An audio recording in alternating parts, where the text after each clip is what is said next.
사도신경으로 우리의 신앙을 고백하겠습니다. 전능하사 천지를 만드신 하나님 아버지를 내가 믿사오며 그의 아들 우리 주 예수 그리스도를 믿사오니 이는 성령으로 잉태하사 동정녀 마리아에게 나시고 본디오 빌라도에게 고난을 받으사 십자가에 못 박혀 죽으시고 장사한 지 사흘 만에 죽은 자 가운데에서 다시 살아나시며 하늘에 오르사 전능하신 하나님 우편에 앉아 계시다가 저리로서 산 자와 죽은 자를 심판하러 오시니이다. 성령을 믿사오며 거룩한 공예와 성도가 서로 교통하는 것과 죄를 사해 주시는 것과 몸이 다시 사는 것과 영원히 사는 것을 믿사옵나이다. 아멘. 찬송가 446장 찬송부 후 강양수 권사님 대표로 인도하시겠습니다.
하나님 말씀 보겠습니다.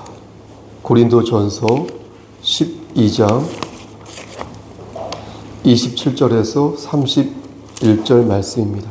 그리스도의 몸이요 지체의 각 부분이라 하나님이 교회 중에 몇을 세우셨으니 첫째는 사도요 둘째는 선지자요 셋째는 교사요 그 다음은 능력을 행하는 자요 그 다음은 병 고치는 은사와 서로 돕는 것과 다스리는 것과 각종 방언을 말하는 것이라. 다 사도에게느냐? 다 선지자에게느냐? 다 교사에게느냐? 다 능력을 행하는 자에게느냐? 다 병 고치는 은사를 가진 자에게느냐? 다 방언을 말하는 자에게느냐? 다 통역하는 자에게느냐? 너희는 더욱 큰 은사를 사모하라. 내가 또한 가장 좋은 길을 너희에게 보이리라. 아멘. 기도하시겠습니다. 하나님, 이 시간 간절히 바라고 하는 것은 강양수 권사님과 그의 가정을 위해 기도합니다. 하나님께서 함께 하시사 그의 관절을 지켜주시고 그리고 그의 치아를 건강하게 하여 주시사 하나님의 일을 감당하는데 부족함 없도록 어려움 없도록 하나님께서 늘 채워주시옵소서. 하나님, 이 시간 하나님 말씀을 대언하고자 합니다. 부족하지만 반듯하게 말씀을 전할 수 있도록 도와주시옵소서. 예수 그리스도인 받들어 감사하며 기도드렸사옵나이다. 아멘. 말씀을 짧게 전하도록 하겠습니다. 여러분 은혜 받으시기를 소원합니다. 오늘은 여러분들에게 은사 아시죠? 은사에 대해서 말씀을 전하려고 합니다. 하나님께서 주신 그 은혜를 헬라어로 카리스라고 하거든요. 그리고 그렇게 은혜로 받은 선물이 바로 은사가 되겠습니다. 헬라어로는 카리스마 있죠? 그게 바로 은사입니다. 그러니까 우리가 일반적으로 생각하는 그런 카리스마의 그런 의미가 성경적으로 볼 때는 아닌 것이죠. 그러니까 구원 외에 보너스로 하나님께 받은 선물이 바로 무엇이다? 은사다. 이렇게 말씀드릴 수 있겠습니다. 그러니까 구원받은 자라면 다 이 은사를 가지고 있는 것입니다. 제가 오늘 반복해서 워낙 자주 반복하지만 오늘 조금 더 심하게 반복할 것입니다. 그럼 은사는 다른 데에서는 받을 수 없는 것일까요? 예컨대 여러분 잘 들어보세요. 어떤 사람이 은사를 준다고 하여서 그에게 가서 그에게 은사를 전수받을 수는 없는 것일까요? 없습니다. 그럴 수 없습니다. 하나님이 아니고서는 은사를 받을 수가 없습니다. 은사는 반드시 하나님으로부터 받는 것입니다. 다시 말씀드려서 은사는 은혜로만 받을 수 있기 때문에 하나님의 자녀가 아니면 애시당초 은사를 받을 수 없다는 것입니다. 왜냐하면 반복해서 말씀드리지만 은혜로 받는 것인데 은혜는 하나님의 자녀들만 받을 수 있잖아요. 구원을, 그렇죠?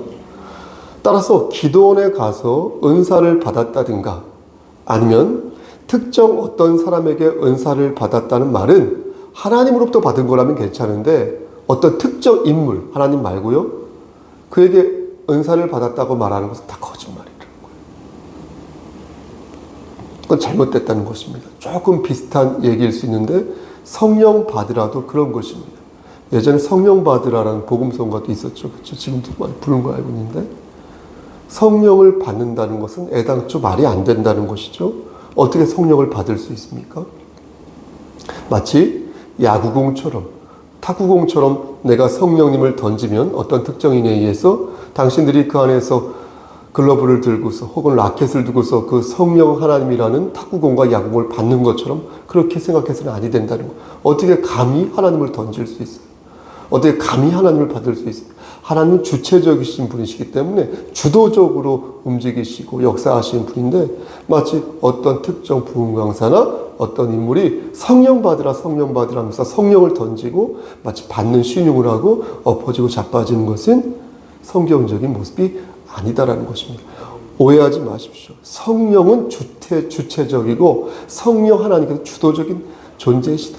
우리가 마음대로 할 수 있는 존재가 애당초 아니라는 것입니다. 말씀드린 것처럼 은사 역시 마찬가지. 특정 어떤 사람에게 은사를 받았다라고 말하는 것은 모두 거짓이다라는 것입니다. 이 근거가 어디에 있냐면 고린도전서 12장 4절부터 11절 말씀에 있는 것입니다. 먼저 4절 말씀을 보시겠습니까? 4절 말씀을 보면 은사는 여러 가지나 어떻고요? 무엇은 같고? 그렇죠. 성령은 같고라고 말씀하지 않습니까? 이는 은사의 종류가 참 많지만 그 은사를 주시는 분은 오직 누구다? 성령 하나님이라는 거예요. 아멘? 성령 하나님이 주신다는 거예요. 그럼 성령님은 왜 우리에게 은사를 주셨을까요? 7절 말씀을 보시겠습니까? 그러면 그 이유를 알 수 있는데요. 바로 어떻게 하기 위해서? 유익하게, 그렇죠. 유익하게 하기 위해서 은사를 주셨다고 말씀합니다. 그렇죠? 그럼 누구를 유익하게 하기 위해서 성령 하나님께서는 구원받은 자에게 은사를 주신 것일까요? 12장 12절부터 여러분 27절까지 말씀 보시겠습니까? 그 말씀 보면 그 가운데 교회 공동체에 대해서 말씀하고 있습니다. 그러니까 교회라는 것은 하나의 몸에 많은 지체가 붙어 있는 것이라고 비유하면서 사도 바울은 27절에서 말하기를 너희는 그리스도의 몸이요 지체의 각 부분이다 라고 말씀합니다. 그렇죠? 그러고 나서 다시 뒤에 이어서 은사의 종류에 대해서 언급하는데 여러분 12장 말씀을 자세히 가만히 보시면 1절부터 11절까지의 말씀은 은사에 대해서 말씀하고 있어요. 그렇죠? 말씀드린 것처럼 그 중간에는 교회 공동체를 언급하고 있고요. 다시 자세히 보시면 28절부터 31절까지의 말씀은 은사의 종류에 대해서 말씀하고 있는 것을 보게 됩니다. 그러니까 마치 이것은 샌드위치처럼, 우리 먹는 샌드위치요, 앞뒤로 이렇게 위아래로 은사에 대해서 이렇게 말씀하고 있고 그 중간에 어때요? 내용물은 교회 공동체가 들어가 있다는 그런 모양을 취하고 있다는 이것으로 보아서 은사를 주신 이유는 바로 교회 공동체의 유익을 위해서 하나님께서 주셨다라는 것을 알 수 있다는 것입니다. 이런 구조적인 맥락 외에도 여러분 7절 말씀을 한 번 더 보시겠습니까? 7절 말씀을 보면 거기에 나오는 유익이라는 단어 있죠? 유익이라는 단어가 헬라어로 쉼페론이라고 하는데요. 이 쉼페론이라는 단어 자체가 공동의 유익이라는 단어, 그런 의미를 담고 있습니다. 그러니까 우리말 성경에는 그냥 유익하게 하려 하십니다 이렇게 기록되어 있지만 영어 성경만 봐도 to every man 이렇게 되어 있어요. 그러니까 많은 사람들에게 이렇게 기술되어 있습니다. 그러니까 많은 사람들에게 유익을 주기 위해서 은사를 주셨다 이렇게 기록되어 있는 것입니다. 다시 강조하지만 오늘 반복 많이 한다고 했어요. 중요하고요. 은사는 인간이 아닌 이렇게 서 있는 목사가 주는 게 아니라 성령 하나님이 주시는 것이고요. 그러므로 은사는 주님을 영접한 사람들만 가질 수 있는 것이며 그렇게 하나님께서 은사를 주신 이유는 교회 공동체의 유익을 위해서 주셨다는 거예요. 이걸 잘 마음에 새기셔야 돼요. 이게 왜 중요하냐면 가끔 은사를 받은 자가 내가 자신이 받은 은사를 가지고 자신을 돋보이게 하거나 상대방을 허물어뜨리는 그런 의도를 보일 때가 있기 때문입니다. 이렇게 되면 성령 하나님께서 은사를 주신 취지에 부합하지 않는다. 그 은사는 결국 그를 넘어뜨리는 도구가 된다는 거예요. 그것을 하나님께서 원하시는지 물을 때에 교회 공동체의 유익을 원하시는 아버지 하나님께서 그것을 원하실리 만무하다는 것입니다. 그래서 은사가 보십시오. 왜 주어졌고 누구에게 주어졌으며 그 은사를 우리가 어떻게 활용해야 하는지 아는 것, 정확히 아는 것이 정말로 중요한 일입니다. 여기서 한 가지 짚고 넘어갈 것은 앞에서도 살짝 언급하였지만 재능과 은사는 다르다는 것입니다. 재능이나 은사나 모두 능력이죠. 그렇죠? 그건 사실이죠. 그렇죠? 하지만 은사는 반복해서 말씀드립니다. 하나님을 믿을 때 받을 수 있는 것이므로 하나님의 자녀만이 가질 수 있다는 것입니다. 사실 그리스도를 영접하지 않은 사람이 교회에 있겠습니까? 나올 수도 있겠죠? 하지만 그 내용으로 볼 때는 그가 진심으로 하나님을 찬양할 리 없지 않습니까? 교회에 와서 그래서 은사를 진심으로 사용할 리가 없다는 거예요. 그러하기에 은사는 하나님의 자녀가 아니라면 애당초 없다 이렇게 봐도 무방한 것입니다. 그런데 여기에서 아이러니한 모습이 나타날 때가 있다는 것입니다. 그런 모습이 보일 때가 있다는 것입니다. 저를 예로 들어 설명해 보겠습니다. 저에게는 하나님께서 주신 가르치는 은사가 있습니다. 여러분이 아멘 안 하셔도 저는 그렇게 믿고 있습니다. 저는 이 은사를 하나님께서 저에게 주신 은사라고 믿고 있습니다. 하나님의 뜻이라면 저는 이 은사를 어떻게 해야 돼요? 교회 공동체의 이익을 위해서 사용해야겠죠. 근데 만약 제가 교만하거나 게을러서 제가 받은 이 은사를 합당하게 반듯하게 바르게 열심히 사용하지 못한다면 그때는 어떻게 되는 것일까요? 합당하게 사용하지 않은 능력도 하나님께서 주신 은사입니까? 그리스도인은 은사 외에 재능이 있습니다. 은사 말고도 재능이 있다는 거예요.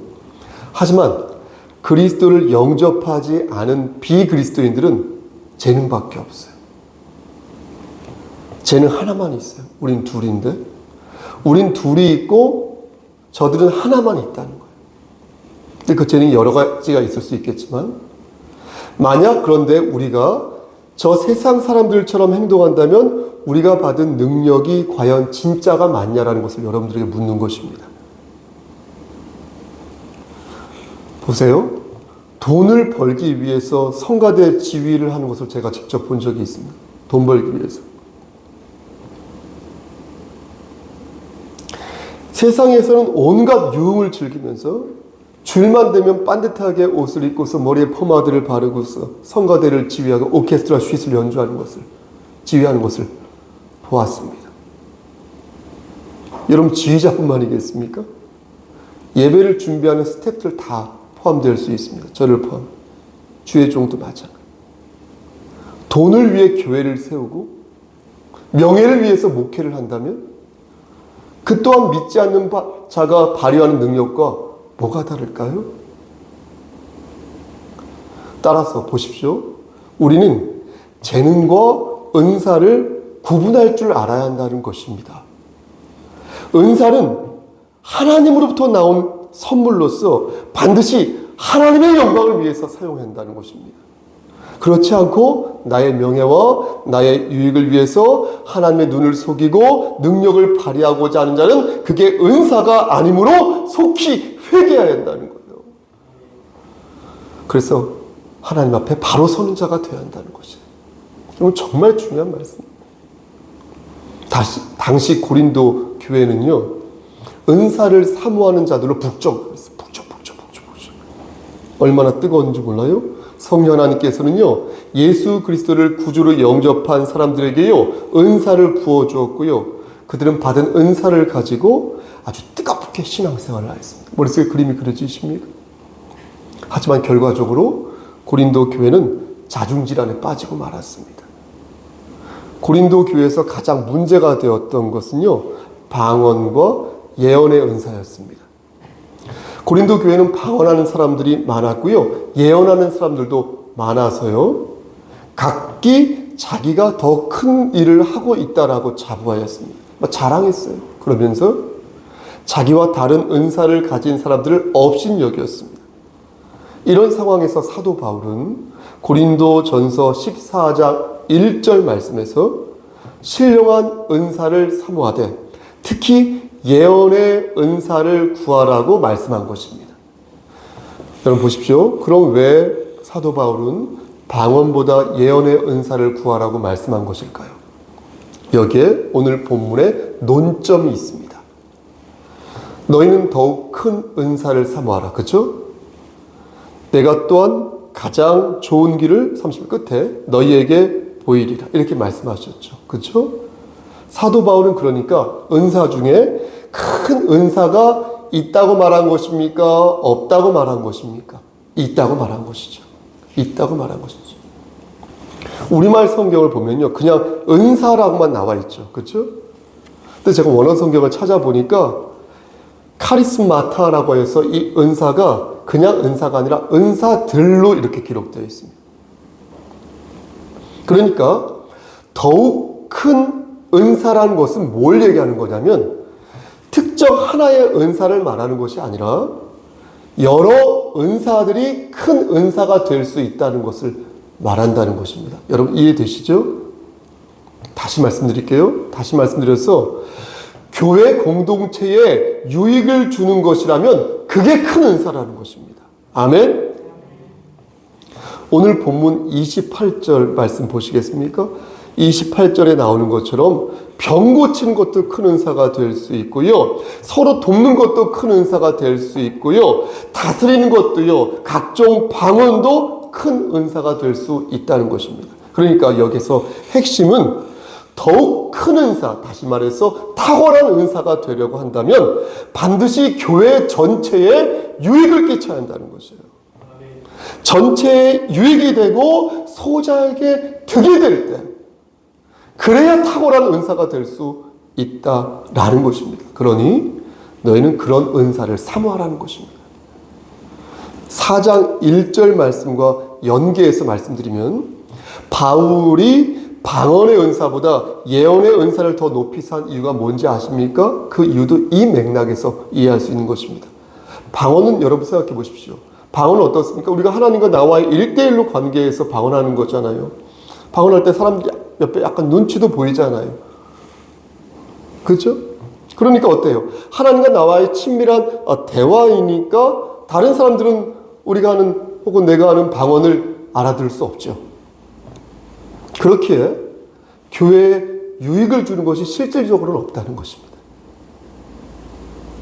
하지만 예언은 하나님의 계시를 사람들에게 이렇게 전하는 것이므로 교회의 덕을 세우고 권면을 할 수 있어서 유익이 된다는 것입니다. 그래서 사도 바울은 방언보다 예언을 표현이 좀 적합한지 모르겠으나 선호하였던 것입니다.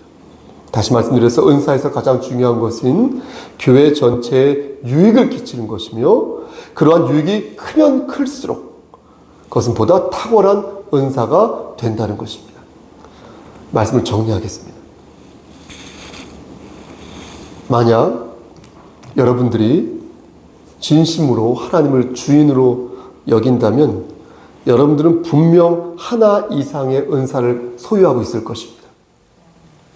하지만 반대로 그렇게 생각하지 않는다면 여러분들에게는 하나님이 주신 은사가 없을 것입니다. 아마도.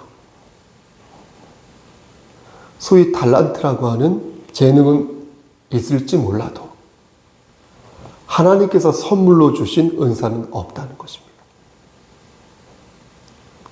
어떤 분은 저에게 이렇게 말할지도 모르겠습니다. 목사님, 그까짓 거 없어도 됩니다. 은사 같은 거 없어도 됩니다. 사는데 지장 없습니다. 그럼 저는 그에게 묻고 싶은 것입니다. 선생님, 구원을 받지 않아도요, 사는 데 지장 없습니다. 천국에 안 가도요, 지금 사는 데 지장 없습니다. 지장이 있습니까? 없어요. 그러니 그까짓 거 없다고 말할 필요도 없습니다. 문제는 천국에 갈 사람들이 은사를 사모하지 않는 경우입니다. 하나님의 자녀이면서도 자신이 받은 은사를 사모하지 않고 혹은 잘못 사용함으로써 하나님을 근심되게 하는 것이 문제라는 것입니다.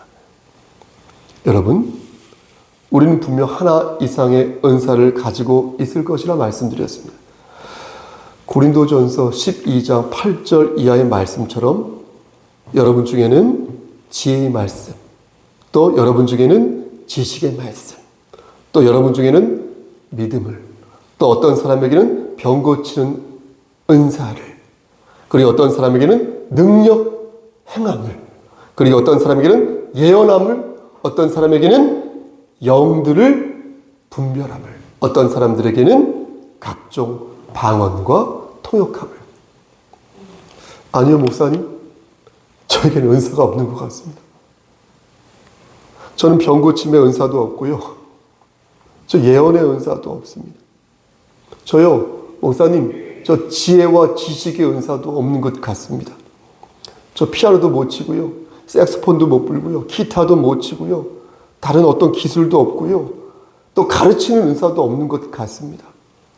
어쩌죠? 그럼 저는 그리스도인이 아닌가요? 그렇지 않다는 것입니다. 그렇지 않습니다. 성령 하나님께서는 분명히 말씀하셨습니다. 11절에 이 모든 일은 같은 한 성령이 그의 뜻대로 각 사람에게 나누어 주시는 것이니라, 이렇게 말씀하셨어요. 하지만 저는요, 이 부분을 여러분들에게 말씀드리고 싶다는 것입니다. 우리가 진정 은사를 사모한 적이 있냐라는 거예요. 하나님께서 부어주신 은사를 지금 우리는 감사하게 생각하고 있냐는 거예요. 받은 은사를 여러분 감사히 여기지 않는 것은요, 은사를 받았음에도요, 은사를 받지 못했다고 생각하는 것과 똑같은 것이에요. 그럼 우리는 어떻게 해야 되겠습니까?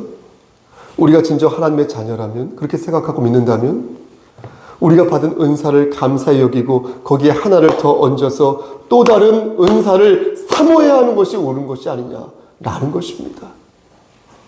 나의 이름을 높이기 위해서 은사를 사모하는 것이 아니라, 여러분 보십시오. 교회 전체의 유익을 위해서 은사를 사모하고 추구하는 자가 되어야 한다는 것입니다. 병 고치는 것만이 은사가 아니라고 말씀드렸어요. 말씀을 이렇게 서서 전하는 것만이 은사라, 이거 아니에요. 28절 말씀 보겠습니다. 28절 말씀 보니 뭐라고 말씀하십니까? 서로 어떻게 하는 것도? 돕는 것도. 여러분 놀랍지 않습니까? 서로 돕는 것도 은사라는 거예요. 여러분 다스리는 것도 은사라는 거예요. 우리말 성경에는 다스린다고 나와 있고 영어에서 거버먼트라고 나와 있는데, 뭔가 거창하게 막 통치하는 것처럼 느껴지지만 원어 성경을 보면요, 찾아보니까 큐베르네세이스라고 적혀 있어요. 이걸 뜻이 무슨 뜻이냐면요, 관리한다는 거예요. 관리한다. 내 앞에 있는 성도의 손톱을 관리한다는 거예요. 내 앞에 있는 성도의 발을 관리한다는 거예요.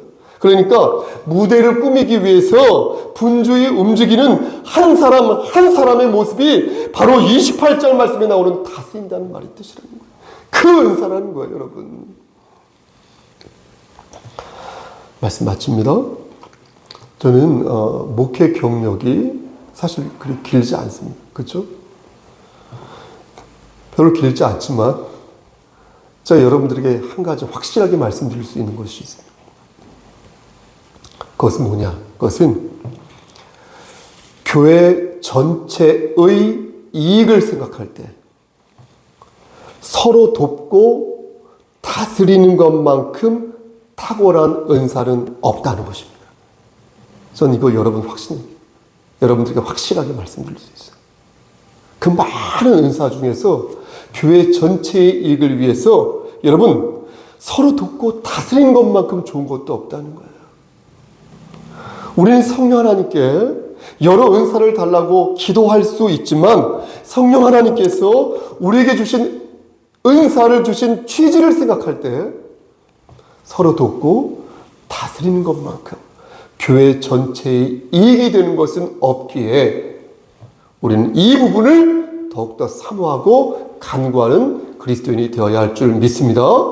그리고 사도 바울의 말씀처럼 어떻게 다 사도일 수 있어요? 어떻게 다 선지자일 수 있어요? 교사일 수 있어요? 어찌 다 능력을 행할 수 있어요? 어찌 다 병을 고치고 방언하고 예언할 수 있어요? 통역할 수 있어요? 하지만 우리 모두가 할 수 있는 것이 있으니 그것은 바로 교회 전체의 유익을 구하는 것이다 라는 것입니다. 소자의 마음을 먼저 생각하고 교회 전체의 이익을 먼저 생각하고 교회 자체를 위해서 유익을 구하란 말씀이 아니라 하나님 나라를 위해서 교회 전체의 유익을 구하라는 것입니다. 교회 전체의 유익을 생각하면서 들으십시오. 여러분들이 이미 가지고 있는 은사를 아름답게 사용하시고 거기서 추가로 하나 더 하나님께 간절히 사모하고 간청하는 여러분 되시기를 간절히 축원합니다. 아멘. 기도하십니다. 하나님 나라를 위해 교회 전체의 유익을 구하는 그리스도인 될 수 있도록 도와주시옵소서. 성령 하나님께서 우리에게 주신 은사, 그 많은 은사가 있지만 교회 전체의 이익을 생각하며 하나님의 영광을 생각하며 서로 돕고 다스리는 하나의 스텝진이 되어가는, 그리고 우리 주 예수 그리스도를 주인공으로 세워가는 그러한 스텝들이 될 수 있도록 하나님 역사하여 주시옵소서. 예수 그리스도인 받들어 감사하며 기도드렸사옵나이다. 아멘. 주의 기도로 예배 마칩니다. 하늘에 계신 우리 아버지여, 이름이 거룩히 여김을 받으시오며 나라가 임하옵시며 뜻이 하늘에서 이루어진 것 같이 땅에서도 이루어지이다. 오늘날 우리에게 일용할 양식을 주옵시고 우리가 우리에게 죄 지은 자를 사하여 준 것 같이 우리의 죄를 사하여 주시옵고 우리를 시험에 들게 하지 마시옵고 다만 악에서 구하옵소서. 나라와 권세와 영광이 아버지께 영원히 쌓옵나이다. 아멘. 우리 잠깐